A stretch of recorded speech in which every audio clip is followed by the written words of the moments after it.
देखिए, समझना है प्रतिरोध का श्रेणी क्रम संयोजन। तो ये आपको चित्र दिख रहा होगा, यही है प्रतिरोध का श्रेणी क्रम संयोजन। यानी ये श्रेणी क्रम संयोजन सीधा होता है, एकदम सीधा एक लाइन बाय लाइन चलता है। लेकिन वहीं पर एक होता है समांतर क्रम संयोजन। समांतर क्रम संयोजन में जो है वो सीधा नहीं होता, बल्कि अब ऊपर नीचे करके होता है, इस तरह से होता है। ये हो जाएगा समांतर क्रम संयोजन। आपको ध्यान में रखना है सबसे पहले कि श्रेणी क्रम संयोजन कौन सा चित्र है और समांतर क्रम कौन सा चित्र है। पहले तो ये आपको पहचानना आना चाहिए, तभी आप बेहतर तरीके से प्रतिरोध का संयोजन समझ पाएंगे। इस वीडियो हम लोग प्रतिरोध का श्रेणी क्रम संयोजन को समझना है। ये चित्र देख लीजिए, आप समझेंगे। और ट्रिक क्या है, तो ट्रिक को आप देख लेते हैं।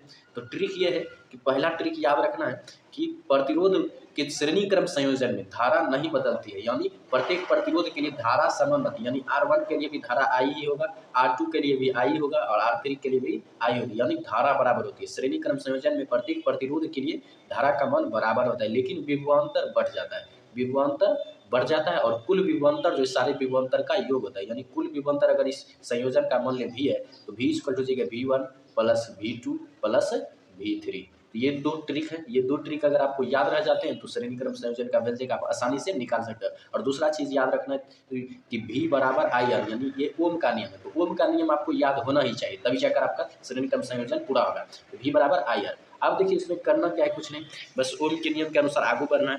तो सबसे पहला तो हम भाषा जिस तरह से लिखते हैं लिख लेंगे कि माना कि 3 प्रतिरोध R1 R2 और R3 श्रेणी क्रम में जुड़े हुए हैं और इसमें समान धारा I बह रही है और इसके सिरों के बीच विभवांतर V1 V2 V3 है। तो ओम के नियम से हो जाएगा V1 is equal to IR1, V2 equal to IR2, V3 equal to IR3, क्योंकि ओम का नियम होता है V बराबर IR। और कुल विभवांतर हम पहले भी चर्चा कर चुके हैं कि V equal to V1 plus V2 plus V3। अब V का मान जो यहाँ पर रखते चले जाएंगे, तो V1 का मान हमने निकाल चुका है, V2 का भी, V3 का। इस तरह से हमें ये समीकरण 1 मिल जाता है। तो इस तरह से समीकरण 1 मिल जाता है। उसके बाद जो तीनों प्रतिरोध का जो तुल्य प्रतिरोध मान लेते हैं R है, मतलब कुल सब मिलाकर जो प्रतिरोध है वो है R। तो तुल्य प्रतिरोध R और तुल्य विभवांतर जो वो है V, तो V इक्वल हो जाएगा IR। ये तुल्य जो ओम का नियम है, ओम के नियम के अनुसार तुल्य विभवांतर है।